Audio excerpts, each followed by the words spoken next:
영화터는 기자입니다. 기다리고 기다리던 순간이 왔습니다. 이제 영화관이 밤 0시 이후에도 상영을 하게 됐습니다. 그리고 영화관의 묘미 중 하나, 팝콘 먹으면서 영화 보는 재미, 이제는 누릴 수 있게 됐습니다. 지난달 25일, 그러니까 4월 25일부터 영화관 심야 영업시간 제한이 해제됐습니다.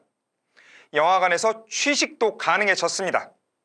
이제 영화관에 볼만한 영화들만 쭉쭉 걸리고 개봉하면 됩니다. 그래서 준비했습니다. 오늘은 5월, 6월, 7월, 그리고 8월까지 무려 4개월 동안 극장에서 상영될 화려한 라인업 총정리해드리겠습니다. 개봉 안 한 영화가 대부분이니 자세한 소개보단 라인업 정리 정도가 될 듯합니다. 그럼에도 절대 놓치시면 안 됩니다. 그만큼 엄청납니다. 그럼 시작합니다. 먼저 5월입니다. 가정의 달 5월, 어린이날이 있는 5월, 너무너무 들뜨는 5월입니다. 그 들뜬 마음, 깜짝 놀라게 만들 만한 영화 두 편이 동시에 개봉합니다. 아주 미친 존재감, 그리고 미친 재미, 미친 필름 무비, 일명 산미 영화계 투톱입니다. 마블의 닥터 스트레인지, 대혼돈의 멀티버스, 그리고 범죄도시 2입니다.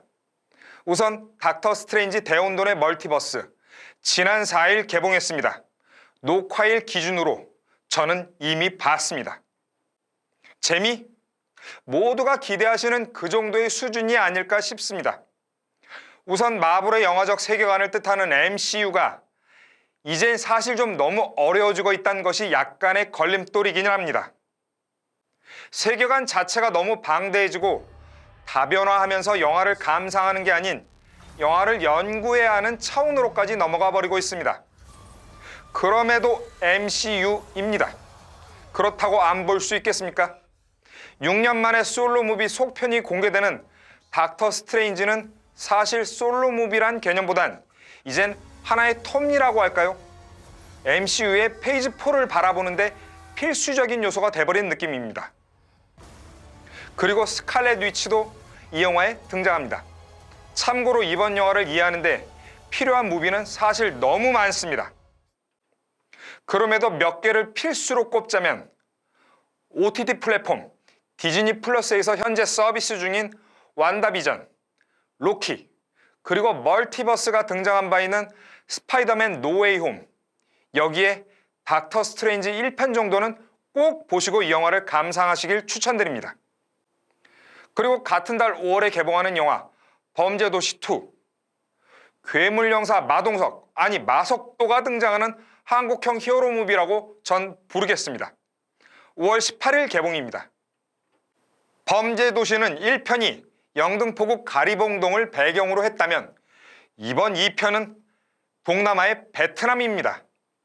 1편의 빌런은 장첸, 윤계상이 연기했었습니다. 이번 2편은 강혜상, 손석구가 연기합니다. 장첸의 어마어마함을 넘어선 미친 빌런 존재감이라고 합니다. 그리고 그 외에 강력반 반장과 팀원들 그대로 출연합니다. 1편의 미친 존재감 이수파의 두목 장이수도 등장합니다. 범죄도시, 마동석, 그리고 빌런, 그리고 액션, 이 정도면 설명 끝난 것 아닌가요? 그리고 이번은 2편입니다. 6월에는 3편의 굵직한 영화가 출격합니다. 일본의 거장 고레에다 히로카즈 감독의 첫 번째 한국영화 연출작 브로커, 그리고 한국의 거장 박찬욱 감독의 헤어질 결심, 여기에 할리우드의 항공 레전드 액션 시리즈 탑건 매버릭입니다. 먼저 브로커, 6월 8일 개봉합니다. 올해 칸 국제영화제 경쟁 부문 진출작입니다. 고레에다 히로카즈 감독, 칸 국제영화제에서 황금 종려상까지 수상한 바 있는 일본의 거장입니다. 이번 영화 역시 수상이 기대되는 이유입니다. 그는 지금까지 가족에 대한 얘기를 꾸준히 해왔습니다. 이번에도 이른바 베이비박스를 소재로 또 다른 형태의 가족 얘기가 아닐까 싶습니다. 송강호, 강동원, 배두나, 이주영, 그리고 이지은, 우리에겐 가수 아이유로 유명하죠. 이런 출연 배우 라인업이 너무나도 화려합니다. 헤어질 결심도 브로커와 함께 올해 칸 국제영화제 경쟁 부문 진출작입니다. 박찬욱 감독이 2016년 아가씨 이후 6년 만에 선보이는 영화 연출작입니다. 중국 출신의 배우 탕웨이가 여주인공으로 등장하고 박해일이 상대역입니다. 산에서 벌어진 변사 사건을 수사하게 된 형사 해준이 사망자의 아내 설애를 만난 후 의심과 관심을 동시에 느끼며 시작되는 얘기를 그린 영화입니다. 칸 국제영화제 경쟁 부문 초청작은 규정상 영화제에서 공개되기 전까진 외부에 공개된 내용이 극히 제한적입니다. 헤어질 결심은 올드보이, 박쥐, 아가씨에 이어 박찬욱 감독의 네 번째 칸 경쟁 부문 진출작입니다.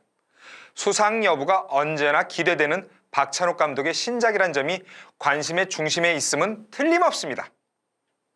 같은 달 공개되는 또 한편의 영화인 헐리우드 항공 레전드 액션 영화 탑건 매버릭입니다. 6월 22일 개봉 확정입니다.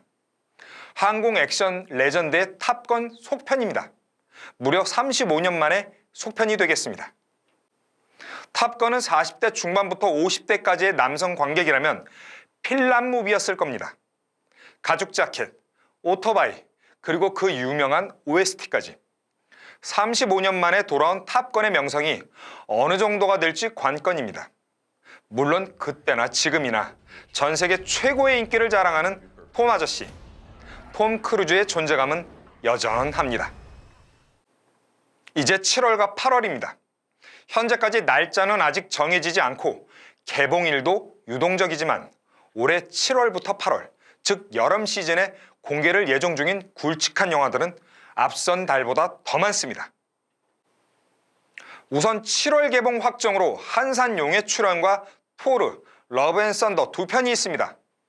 한산용의 출연은 2014년 국내에 개봉해 지금까지 최다 관객 동원 타이틀을 보유하고 있는 명랑 1761만을 동원했습니다. 이순신 장군 3부작 가운데 두 번째 작품입니다. 역사적으로 명랑보다 앞선 한산도 대첩을 그린 내용입니다. 명랑에서 최민식이 이순신 장군을 연기했다면 이번에는 배우 박해일이 이순신 장군을 연기합니다. 토르, 러브 앤 썬더는 마블 영화사상 솔로 무비로는 처음 4편에 해당하는 장수 시리즈입니다.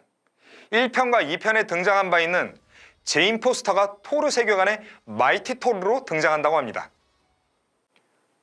이외에 올해 브로커, 헤어질 결심과 함께 칸 국제영화제 미드나잇 스크리닝 부분에 초청된 배우 이정재 주연 및 연출 데뷔작 헌트가 7월과 8월 사이 개봉을 할 것으로 예측됩니다. 올해 충무로 최고 화제작으로 주목되고 있는 최동훈 감독의 외계인도 이 시기 개봉 준비 중입니다. 900만 관객을 동원한 바 있는 관상의 한자린 감독 연출작 비상선언도 같은 시기 공개를 준비하고 있습니다. 영화관의 영업시간 제한 해제, 그리고 상영관 내 취식 가능, 이 두 가지만으로도 최근 1일 관객 동원 수치가 눈에 띄게 상승했습니다. 너무 오랜 시간 관객들의 영화 소비 형태가 오프라인에서 온라인으로 변화돼 굳어져 왔습니다. 하지만 5월부터 8월까지 이어지는 이 엄청난 라인업, 생각만으로도 즐겁고 또 흥미롭고 두근거리는 기다림이지 않을까 싶습니다. 물론 제 예상이지만 어느 것 하나 빠지지 않습니다. 무엇을 상상하든 그 이상이 될 듯합니다. 영화 터는 기자, 이번 시간 마치겠습니다. 다음 시간에 더 흥미로운 얘기로 돌아오겠습니다.